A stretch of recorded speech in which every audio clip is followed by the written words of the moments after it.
Here it is, ladies and gentlemen. So away. we've got GoSu.Gatored at the left here. GG good luck coming out of him. He's the green Protoss. And in the bottom right, we've got TSL.aLive. I just want to backtrack a little bit about the maps. I know you guys might be tired of hearing this, but if you look at all the Brood War maps right now, all of them are very interesting and unique. All the ones that are being used in the pro gaming level at the OSL and the MSL. Sure. Like I said, one map that comes to mind is like Neo Medusa.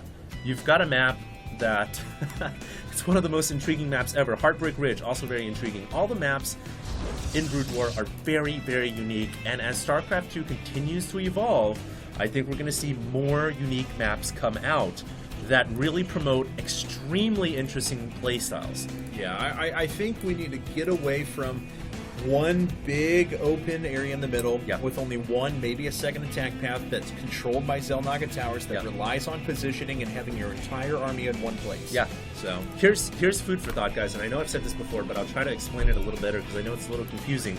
Neo Medusa is one of the most prime examples of one of the most complex and interesting maps in Brood War.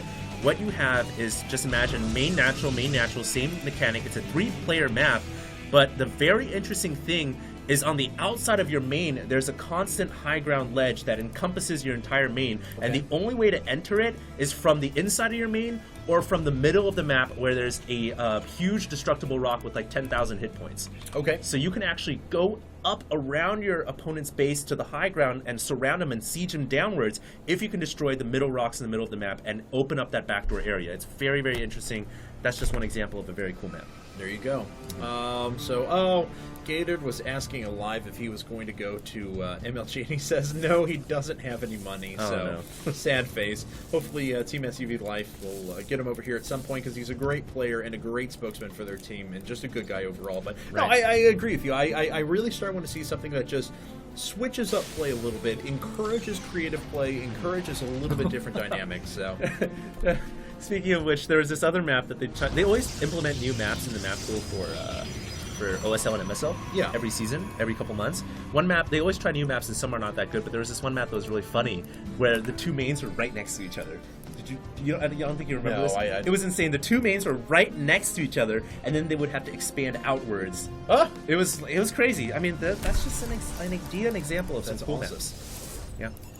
All right, and it looks like ALive is just going to go react. Oh! What? He's 3-racks. 3-racksing. This is a blast from the past. I have not seen a pro gamer do this forever. Last I checked, it was November 23rd, 2011, and not August 2010, so...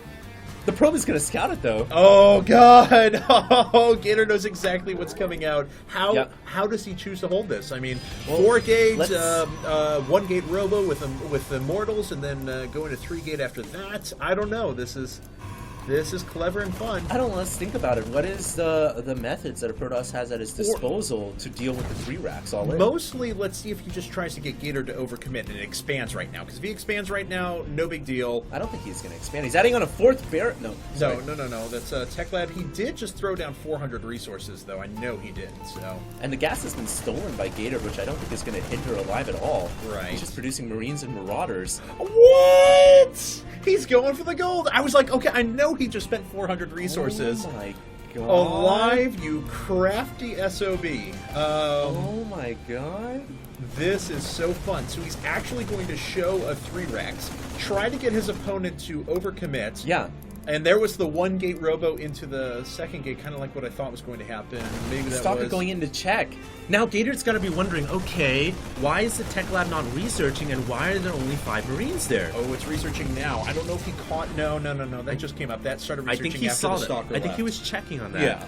I think at this point Gator's got to at least have an inkling in the back of his head, like, this is very weird. There should be a lot more units there if that was a full-on 3-racks. Yeah, this is bizarre. We'll see how ALive decides to follow this up. But this is great. These games have all been so good. Yeah, man. This brings me back to the days of the beta. I mean, one time on Steps of War, I actually feigned a 7 pool, and then I went for an expansion right after that against a Protoss. And the Protoss just stayed inside one base all day long, and I just droned up. This is exactly what ALive is doing. My favorite early game was a TVT between... It was on Steps of War. I forgot who it was. It was a Taro versus someone, I believe. And no, it was a Villo. That's right. It was a TVT. It was a Villo versus I've forgotten who the second player was, but Avillo, this was for the championship of a tournament, and whoever Avillo was playing threw down positional nukes. It's like 45 minutes into the game, total siege tank lines are set up, and Avillo's opponent throws down a nuke and actually ends up blowing apart his own units, like 100 supply worth, and loses the game and loses a $500 tournament. So... Steps of War. Steps of War makes me smile. I want to see Steps of War brought back. That was a map. That was a map that had some cool mechanics. We need to do a tournament that's all only Kulas Ravine, Blistering Sands, Desert Oasis. If blast from the past from the beta. Blast from the past. Yes. Tournament. If Doa is actually listening, he's smiling somewhere. Doa actually is convinced that Desert Oasis modified is one of the best maps you can have. He actually wants us to consider it for a future Mapmaker tournament. I thought Desert Oasis was one of the maps that I mentioned before. Time and time again, it didn't promote ball versus ball mechanic. So I know you guys are probably like, oh, I'm not talking about the game. It's a Mapmaker tournament. We're talking about maps. It is relevant, but we'll check up now. GoSu.Gatored. Like, shut up, Dad. Shut up, HD. I know. Stop talking about those damn maps. What you talking about? Well, it's a Mapmaker tournament. We're here to talk about maps and the way they've evolved, so we have done that.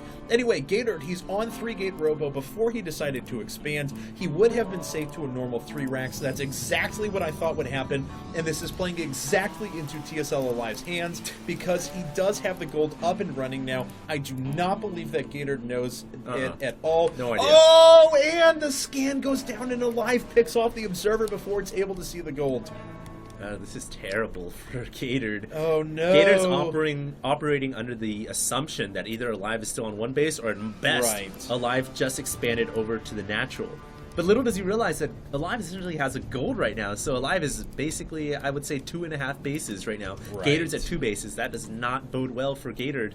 Especially considering some might assume that Alive is a better player at macro games. So the economic advantage totally going to favor Alive.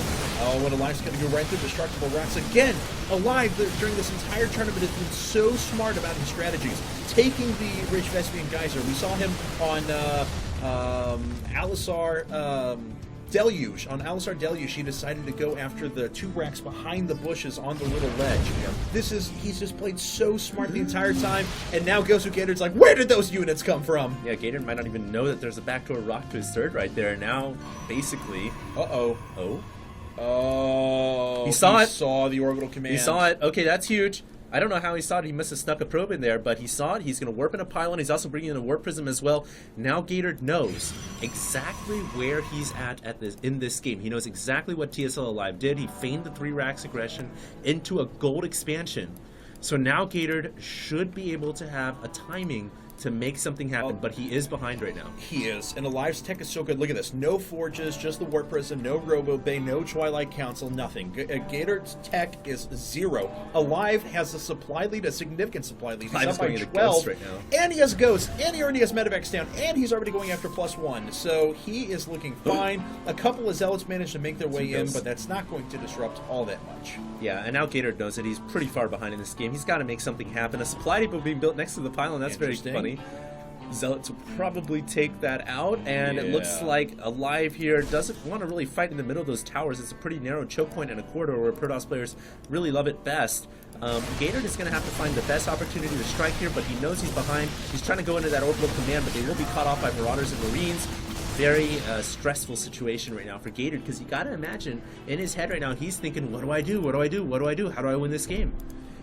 I don't know. I don't know how he wins this game. It's got to be something desperate, or just overproducing gates and trying to produce a huge army. Because right now, Alive is just pushing farther and farther ahead. I mean, so far at the moment. These supply depots are everywhere. This is cute. Watching for anything making their way down. Another pylon is sitting over at the left-hand side as well. Taking a page out of Protoss players' handbooks. Yeah, this is kind of amusing, actually. There's the Warp Prism, but it's spotted by the factory, and look at this. Alive knows that he's making his way back already. He wants to pick off that Warp Prism right away. Yeah, and he will be able to pick it off right away. There comes some Ghosts and some Marines. Oh, no! Wow. That's a terrible loss for Gatored. And that was really his only opportunity, if you ask me, to really get back in this game. That Warp Prism play. And having lost one of his only harassing weapons, now he's not only down by army and down by economy, he's also down in the types of weapons and tactics that he's got at his disposal to win this game. All right, it's going to be an interesting situation to see how he comes back. The Live's almost mined out this gold, and he'll be able to bring back this orbital command and just sit it down at his normal third. So the situation works out really well for him. And Alive's going to push his way up now. He's actually almost maxed at 14 minutes into the game, which is very, very nice for a Terran player, especially with the tech that he already has in place, that including Ghosts. So here it is. Ghost's going to make its way up. There's the EMP. Good concave. Force fields are going force down. fields. He does have a good concave, but he just, you know what he doesn't have is a lot of units on the ground. And the first round went down. There's no Zealots providing any sort of a buffer anymore. The Immortals are actually taking quite a bit of damage, and Gator just has nothing left. Yeah, and it looks like the Marines and Marauders are going to be able to outnumber these Stalkers. And there's a GG Grats. All right, so there goes down game number 2, and we're going to head into game number 3 here in just a second.